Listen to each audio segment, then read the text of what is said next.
Vamos a quitar este chango por aquí que está cerrando. Bueno, entonces, en el caso de la evaluación, ¿se acuerdan que vimos? Estamos viendo esto de los diabéticos. Sí lo vimos ayer, ¿verdad? Sí, doctor. Ok. Entonces, así como vamos a manejar un paciente diabético, al cirujano también se le puede presentar un paciente que hay que operarlo, no hay que darle vuelta de hoja, pero además de diabético, este condenado es hipertenso. Dice, ok, pues es hipertenso. Y pues la cirugía, ¿de qué se trata? ¿Es una cirugía programada, electiva? Ah, perfecto. Entonces vamos a darle tratamiento para regularizar su presión arterial. Como es selectiva, nos podemos echar hasta 4 semanas, créeme. Bueno, pero ya que lo tenemos controlado con el uso de antihipertensivos orales, no suspende usted el antihipertensivo ni siquiera la noche anterior a la cirugía. Va usted a tomar su medicamento la noche anterior y la mañana del día que se va a operar. Les digo así porque se supone que pues todos operamos en la mañana, ¿de acuerdo? Entonces, y lo checamos, ya llegó, ya se internó, está tranquilo, llegó a las 4 de la tarde, vamos a hacer un ejercicio, llegó a las 4 de la tarde. Dice, maestro, ya llegó su paciente. Ok, encámalo. Tenemos una cama, en la cama 4 está desocupada. Y resulta que en la cama 5 tenemos un paciente grave, intubado, conectado al ventilador, está con monitores por todos lados, están las alarmitas esas mamonas que son las bombas de infusión. Resulta que este amigo lo vamos a operar de la hernia. Él es hipertenso, está controlado, pero se acuesta en la cama 4 y junto ve que el otro güey está casi que se muere con una bola de cosas. Las enfermeras ahí sobre el paciente, los internos, el residente, en el mejor de los casos, son flojitos. Bueno, y entonces, pues empieza a generar ansiedad. Y esto le va a provocar liberación de adrenalina, de noradrenalina, que va a ir a actuar sobre los receptores alfa y beta adrenérgicos de las arteriolas o metaarteriolas, va a aumentar las resistencias periféricas y va a empezar a subirle la presión tanto sistólica como diastólica, a pesar del tratamiento. Pero como nosotros le tomamos la presión, cuando llegó, digo, pues está bien, tiene 110/70, no te preocupes. Pero resulta que el paciente en la mañana del día que se va a operar, cuando llegas a pasar la visita, ya al rato lo operamos, amigo, ¿cómo le fue? No pude dormir, doctor, estoy un poco nervioso. ¿Qué presión tiene? Digo, oh, surprise, nos encontramos ahora en la mañana, aunque haya tomado su antihipertensivo, que la presión diastólica está arriba de 110 milímetros de mercurio. Es la madre, y ahora, pues no se puede operar con esa presión. Corre mucho riesgo.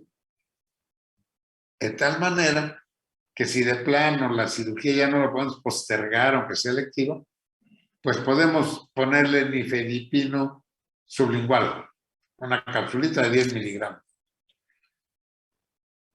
Y lo checamos y le va a ir bajando la presión arterial. Aquí debe entrar el criterio del cirujano. Es decir, a ver, la cirugía es selectiva.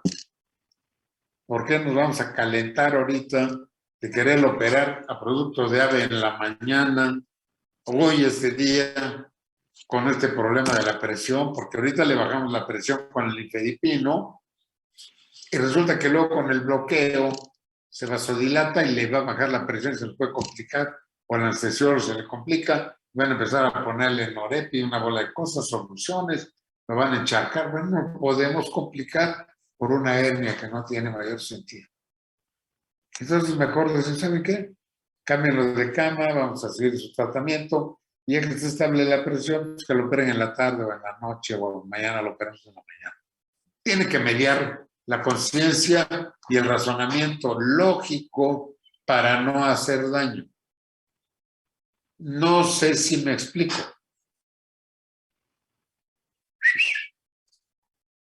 ¿Me Sí, explico? doctor, se explica. No, pues chamacos. Bueno, pero la cosa cambia.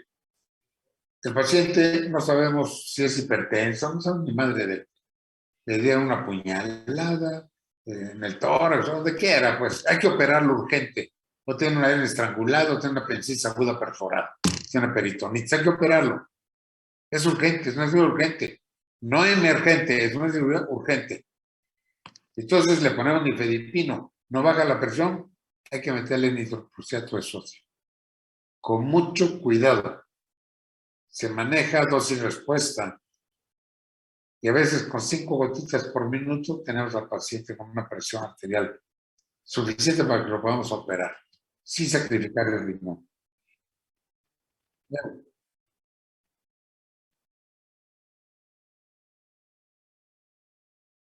No, no, no. Se busca una normotensión. Toda vez que no es urgente, ¿eh? Si es una cirugía urgente, entonces tienes que darle una presión permisiva. Y aquí mandamos a traer al internista, mandamos a traer al cardiólogo, oye, no le puedo bajar la presión, cabrón, tengo que operar. No se preocupe, doctor, ahorita le ponen una menoflisis en Y y le empiezan a pasar nitroprusiato y ya te lo controla. ¿Sí me explico? Cuando va al quirófano, al anestesiólogo, ¿sabes qué? Tuvo esta crisis y pues, está con nitroprusiato. Pues se la tiene que jugar el paciente y el anestesio, porque hay que operarlo. En fin, no. No puedes darte lujos de que no, pues ahí tengan en la pista que le bajen la presión y más. Le das nitroprusiato si no responde con nifedipino y entonces lo operas. Y a veces tiene que concurrir el cardiólogo o el internista al quirófano para ellos estar manejando la cosa hemodinámica y pulmonar y de hipertensión, mientras nosotros le estamos quitando el pedazo de tripa. ¿Sí me explico? Ok. Y aquí nos quedamos ayer en los procedimientos de monitoreo. Hay 3 tipos de monitoreo, los no invasivos, los invasivos y los muy invasivos. Y los extracorpóreos, después de monitorizar, el primero que tienen lo tienen en sus manos, en sus oídos, en sus ojos, que es el examen físico. Un electrocardiograma, que ahora pues ustedes saben que tenemos monitorcitos allí que están detectándoles un trazo eléctrico de corazón. Y está el monito ahí, ¡pip! ¡Pip! ¿No? Y le podemos hacer un electroencefalograma portátil para saber si no tiene daño cerebral, si llevo chocado, etc. Le ponemos el manómetro, le estamos tomando la tensión arterial. Podemos meterle sondas cutáneas para medir gases superficiales que no son muy adecuadas, mejor le pican y le mandamos a hacer una oximetría de pulso con la porquería esa que están de moda ahora con el COVID, ¿no? Radiografías que pueden ser pre, trans, operatorios. La espectrometría de masa con equipos portátiles nadie la usa. Es un equipo muy, muy barato y se puede hacer en cualquier lugar, pero nadie la usa. Además, no tiene mucho valor en el caso de un paciente quirúrgico. Y el análisis de los gases expirados a través de una espirometría que le tiene que hacer el neumólogo. Y luego empiezan los invasivos, como los intracorpóreos, como las inyecciones endovenosas o la toma de muestras de sangre venosa, o electrodos cutáneos metidos para estar tomando electrocardiograma o electroencefalograma, o el termómetro rectal, ¿no? Les voy a platicar un cuento para que no se duerma. Una vez estaba en un hospital militar, estaba un general, médico, enfermera, quiero, venga. Como era general, pues todo el mundo le obedecía. Hasta que llega un momento en que le dice el médico y la enfermera, mi general, con todo respeto, pedimos autorización para ir a tomar nuestros alimentos. Pero no se tarde, muchacho. Está bien. Se va el médico con la enfermera y hay un soldado raso que está en una cama allí junto al general.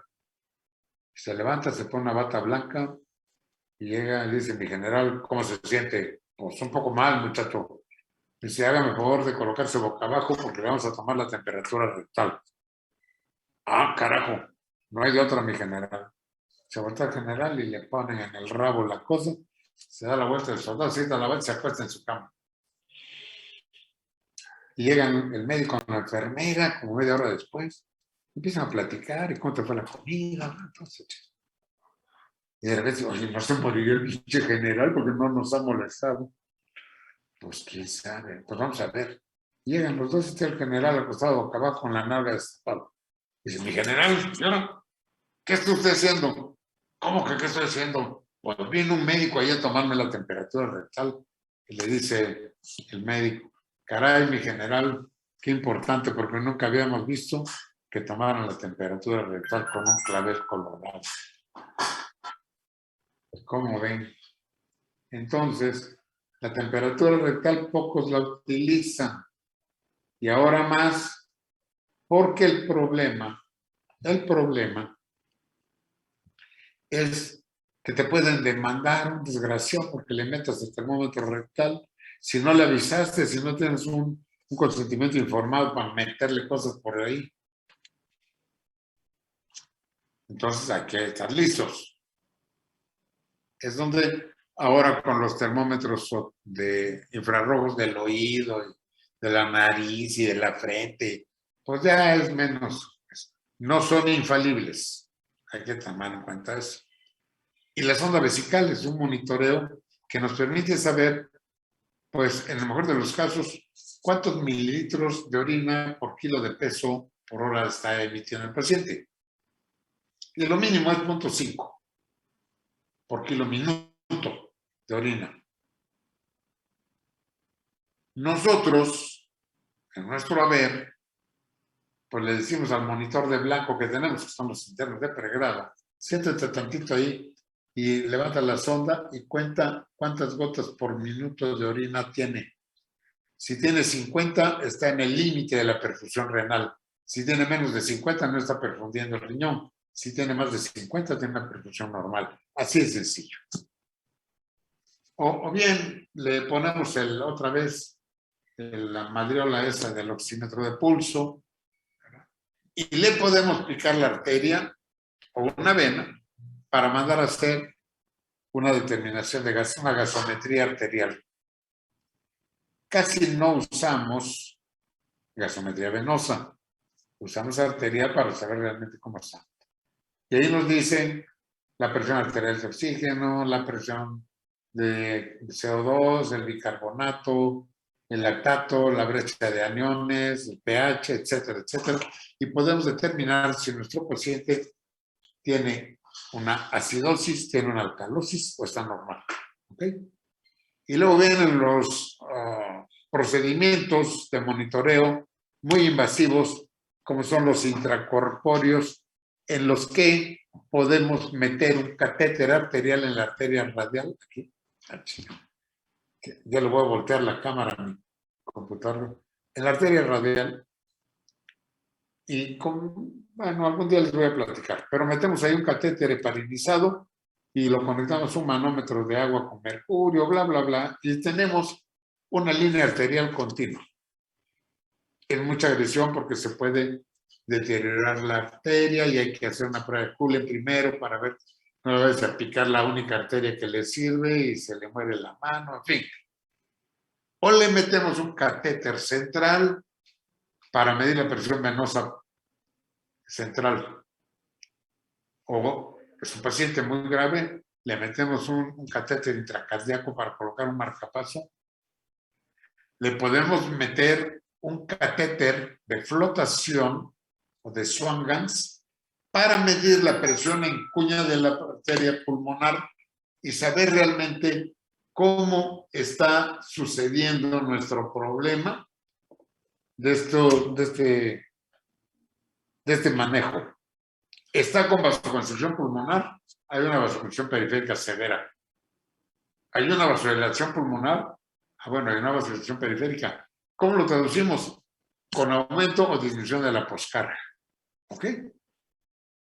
Antes se usaba la presión subaracnoidea para medir la presión del líquido cefalorraquídeo. Esto es ya antiguo, no lo apunten. Igual la presión intracraneal ya no se usa, ¿no? Bueno. Ya que tenemos la historia clínica, tenemos la exploración física completa, la hipótesis diagnóstico, el diagnóstico nosológico, etiológico o anatómico, etcétera. Ya tenemos la evaluación cardíaca, respiratoria, nefrológica, neurológica, todo lo que vimos en la clase pasada. Bueno, y ahora hay que hacer las especificaciones preoperatorias. ¿A qué se refiere? Bueno, primero, ¿cuál es el diagnóstico quirúrgico? Actualmente, las demandas están a la orden del día. Y entonces tenemos que plasmar en una hoja especial cuál es el diagnóstico quirúrgico. El diagnóstico quirúrgico, apendicitis aguda complicada. Si te quieres, le pones probablemente perforada. ¿Sí? ¿Qué le vas a hacer? Le voy a efectuar una apendicectomía abierta o una apendicectomía laparoscópica, y la apendicectomía que le voy a hacer va a ser Puché, puede ser Parker-Kerr, puede ser de Ochsner, puede ser de Halsted, etc. ¿Qué anestesia le van a dar? Pues le vamos a decir, oye, tengo una paciente, sí, ¿qué le va? No, pues le vamos a poner un bloqueito, maestro. Anestesia programada, bloqueo subdural con catéter peridural inerte, bla, bla, bla. Y luego lo que investigamos, que son estos factores de riesgo quirúrgico, le ponemos la clasificación de la ASA, de la Asociación Neoyorquina del Corazón, o la clasificación de Goldman. O sea, con eso ahí le llevamos. Esto habitualmente lo hace la evaluación, el internista en pacientes mayores de 40 años o el anestesiólogo. Y ahora le calificamos cuál es el riesgo quirúrgico. El riesgo quirúrgico se refiere a que si con la operación yo lo voy a sanar. ¿Y qué riesgo puede tener? El riesgo es de sangrado. Que se me pueda morir por un sangrado transoperatorio porque se me fue la tijera y le corté la vena cava, ¿no? O porque el paciente tiene un trauma hepático y está sangrando y pues no le puedo hacer más que empaquetarlo, bla, bla, bla, bla, bla. Con todos los 5 puntos previos, en nuestro expediente tenemos que poner las recomendaciones preoperatorias, luego las transoperatorias cuando la estemos operando y las postoperatorias. ¿Se acuerdan que habíamos hablado de la fase diagnóstica? Ahora estamos hablando de la fase de preparación. Y entonces tenemos el planteamiento quirúrgico. Al paciente le decimos, ¿sabe qué, mi amigo? Le voy a dejar caer el bisturí porque tiene usted una enfermedad del apéndice, pero está complicado, está usted pues bien jodido, tiene una peritonitis generalizada, y esto implica riesgo. ¿Cuáles son los riesgos? Mire, los riesgos que le deje yo con la panza abierta, que le tenga que estar lavando, que sangre o que pueda morirse de una sepsis. Y para lo cual aquí tiene usted en esta hoja que se llama consentimiento informado y que tiene un fundamento legal, usted la lee, porque ahí dice todo esto que hemos platicado, hasta el riesgo de muerte, la existencia de la herida, pérdida de una extremidad, etc. Ahí va apuntado todo. Y una vez que el paciente lo lee, te dice, doctor, tengo dudas. A ver, ¿qué dudas tienes? Se le explica. Y le ponemos al consentimiento informado. Al paciente se le ha explicado ampliamente y con lenguaje sencillo y entendible por parte del paciente, firmando de enterado y de conocimiento, pero no acepta el procedimiento. Punto.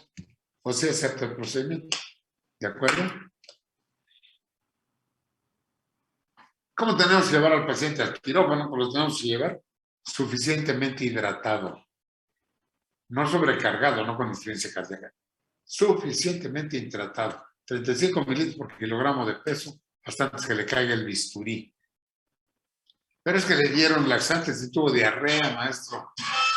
Ah, bueno, tuvo diarrea. ¿Cómo cuánto zurró? Pues echó unas evacuaciones como de unos 3 litros. Auméntale a los 35 por kilogramo de peso. Métele 3 litros más para compensar lo que perdió. Pero ponle Harman, porque no nada más perdió agua, perdió cloro, sodio, potasio, magnesio, bicarbonato. Ya está equilibrado desde el punto de vista hídrico. Bueno, pues ahora le lavamos la zona operatoria. Antes lo lavábamos la noche previa. Le dábamos un jabón germicida que ya no se usa. Le rasurábamos o lo depilábamos. Y ahora la norma dice que se depilen media hora antes de pasar al quirófano. El mendigo aparatito para depilar la área genital o los pelos de la panza de algunos jóvenes peludos, pues cuesta como 15,000 pesos el mendigo aparato. Si no nos compran penicilina, vengo a comprar una madre. Bueno, ya no le hacemos, lo bañamos en la mañana previa a la cirugía. Nada más, con su jabón normal, su estrapado, etcétera, y va bañadito al quirófano. ¿Qué tenemos que ver? Que el paciente tenga disponible sangre. Allá el cirujano que diga, a mí no me sangra, ¿no? Porque se le puede atravesar. Bueno. Algunos acostumbramos a que el paciente miccione, se lo lleven a la sala de operaciones, para operar con la vejiga vacía. Sin embargo, lo correcto, lo profesional, es que el paciente en sala de operaciones se le drene la vejiga con una sonda anélato. ¿De acuerdo? Y pues la medicación especial que esté tomando, su digital, su insulina, sus antihipertensivos, todo lo que el paciente toma como medicamentos para sus comorbilidades que tiene. Sin embargo, nosotros mandamos una solicitud de operación y el anestesiólogo, la noche previa a la cirugía, manda a su residente. ¿Sabes qué? Ve a pasar la visita preanestésica, haz la valoración y mandan al R1.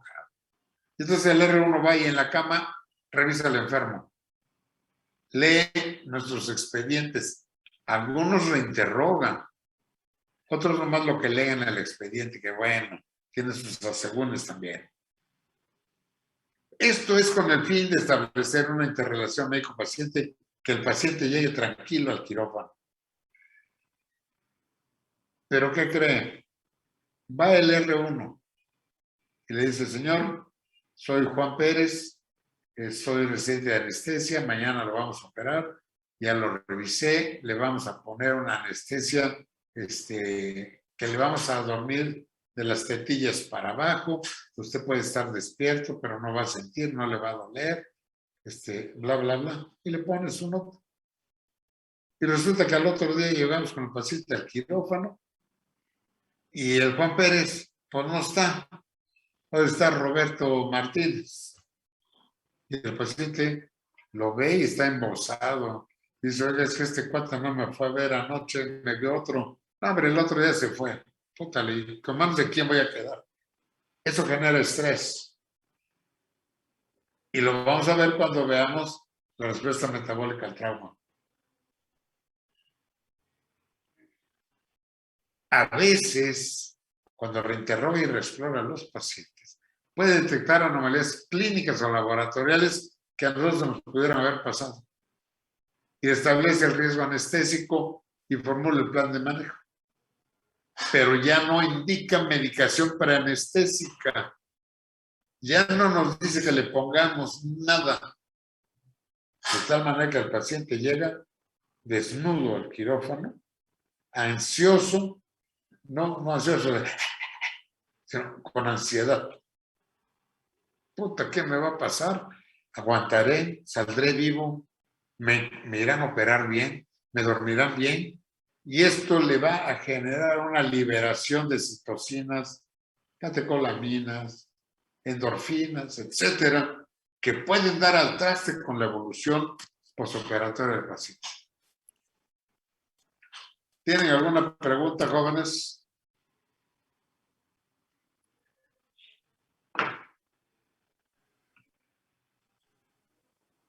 Ninguna, doctor.